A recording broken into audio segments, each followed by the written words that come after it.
Oggi Tales by Love si sposta su una dimensione mistica, una dimensione nuova mai arrivata, perché vi parlo di una foto che non ho mai fatto. Ebbene sì, signori miei, oggi parliamo di fallimenti, ma non di quelli piccolini, cioè di quelli grossi, proprio a sberle in faccia che vai a casa piangente, sanguinante e quant'altro. Ovviamente metafora fotografica. Sto bene, grazie al cielo. E tutto questo perché la foto di cui parliamo oggi, che è questa qua, e che di per sé non è neanche una foto così bruttissima, poteva essere molto migliore. Andiamo con ordine. Ci troviamo a New York City, è il 29 maggio 2018 e non pensiate che il 29 maggio sia un giorno come gli altri, perché il 29 maggio è il giorno del Manhattanhenge. Che cos'è il Manhattanhenge? Manhattanhenge è una crasi tra Manhattan e Stonehenge. Stonehenge, voi lo sapete, quel sito preistorico che sta in Inghilterra, famoso per essere allineato in particolar modo con il solstizio d'estate e il solstizio d'inverno, se non ricordo male, e che non è neanche l'unico posto al mondo ad avere questa caratteristica di allineamento astronomico. Nel mondo antico c'erano grandi conoscenze da questo punto di vista. Sta di fatto che durante il solstizio d'estate un sacco di gente si ammassa a Stonehenge per vedere il sole allinearsi perfettamente con un certo punto di questa struttura. La stessa cosa accade un paio di volte all'anno con il reticolo stradale di Manhattan. Voi sapete che Manhattan è fatta a pianta perfettamente romana, cioè strade perpendicolari tra di loro lungo tutta quanta la pianta della città. Per 2 giorni all'anno il sole tramonta esattamente allineato con il reticolo stradale. Questa cosa ha dato origine al fenomeno del Manhattanhenge. Ora, va bene che New York è New York e se una cosa la fai a New York automaticamente è più figa che tu la faccia a Cinisello Balsamo. Con tutto il rispetto per gli amici che ci seguono da Cinisello Balsamo, io sono sicuro che in qualunque città del mondo ci sarà un henge di qualche tipo, ci sarà un Torino henge, un Milano henge, un Brindisi henge o qualcosa di questo tipo. Ma ad ogni modo è un momento abbastanza iconico, si possono fare delle foto pazzesche e certamente non pensiate che l'idea di fare questa foto sia venuta solamente a me e alla ciurma di ragazzi che stava con me. Dal momento che uno dei punti più belli per vedere il Manhattanhenge è la 42esima strada e in particolar modo il ponte vicino alle Nazioni Unite, che mi pare si chiami Tudor Bridge, mi reco lì con i miei compagni di viaggio e questa è la scena davanti a cui ci troviamo. 42esima strada, c'è un fottio di gente piazzata con i cavalletti, con roba che neanche penso nella linea Maginot ai tempi della seconda guerra mondiale. Sono le 6 del pomeriggio, il tramonto sarà tra 2 ore, però siamo dovuti venire qua a prendere il nostro posto per cercare di assistere a quello che comunque sia dovrebbe essere un evento unico e speriamo che sia qualcosa di interessante, perché metti caso che arriva la nuvoletta dopo 2 ore che aspetti. Che fai, mo?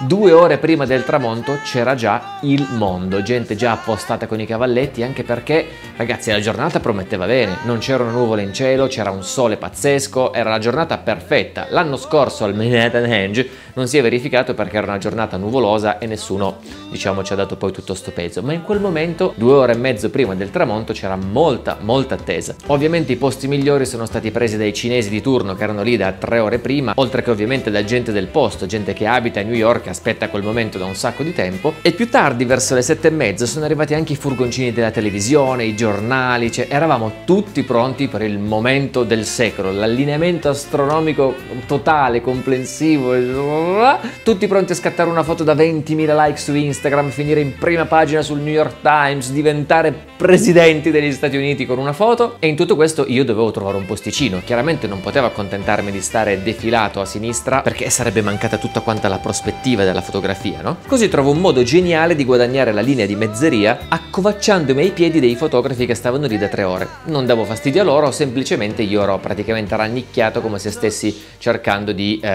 fuggire dagli Stati Uniti nascosto nella stiva di un cargo. E in quel posto ci sono stato seduto per circa 1 ora e mezza. In un mondo dove tutti sgomitano per avere un punto di vista alto, io mi sono ritagliato un punto di vista veramente basso. Un grazie speciale ai miei benefattori che mi hanno concesso questo spazio, convinto che naturalmente ne sarebbe valsa la pena. Il problema è che a un certo punto, guardando verso il fondo della 42esima strada, vediamo una nuvola.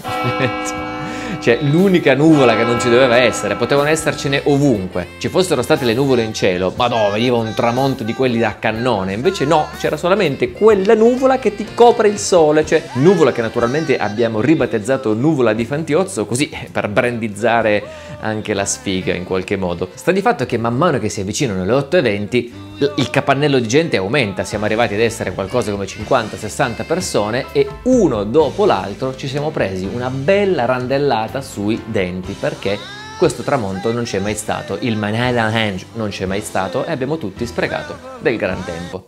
Un insieme di uomini tristi alle nostre spalle ha fallito nel tentativo di vedere un tramonto epocale.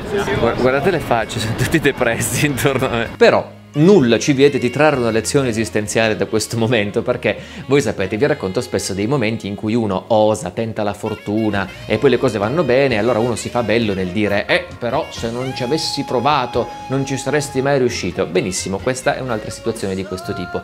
Quando si vuole osare, si vuole cercare di fare un qualcosa che ovviamente non è garantito e che ovviamente comprende una certa quota di rischio, bisogna anche essere pronti all'idea del fallimento e soprattutto trarre quello che c'è di positivo da questo fallimento, perché comunque sia ci siamo goduti un'esperienza molto divertente. Ci abbiamo provato e chi ci prova non perde mai. C'è stato questo momento dell'attesa, c'è stato anche un momento di presa in giro reciproca perché ci siamo sentiti tutti quanti dei cretini. Giorgia e Giulia, due ragazze che viaggiavano con me, che non avevano grande interesse alla fotografia, però si sono divertiti a fotografare la mia faccia depressa alla fine di questo momento, cosa che poi è diventato un po' una macchietta per tutto il resto del viaggio. E la cosa divertente in tutto questo è che nonostante fosse stato un fallimento epocale, è la foto che sul mio profilo Instagram ha preso più like di sempre. Abbiamo superato i 4200, numeri folli fondamentalmente, perché mediamente stiamo intorno a ben meno della metà. E mi piace pensare che voi che mi seguite su Instagram abbiate in qualche modo colto l'eroismo, colto il tentativo disperato di cogliere un momento unico fondamentalmente per condividerlo con voi. Perché di certo la mia foto non sarebbe finita in prima pagina sul New York Times, sarebbe finita sulla vostra prima pagina, perché in fondo questo è il bello di condividere storie con voi sui social giorno dopo giorno. E quindi tutto questo per dirvi che se avete un'idea, seguitela, non abbiate paura di fallire, perché tanto anche se fallite non è quello che conta, conta il tragitto che avete fatto per arrivare a quel fallimento. Tante volte va bene, tante volte va male, ma questo non toglie che la vita, i viaggi e la fotografia siano delle cose bellissime per cui vale la pena di correre qualche rischio, con o senza il Manhattanhenge. Ci vediamo al prossimo Tales by Love.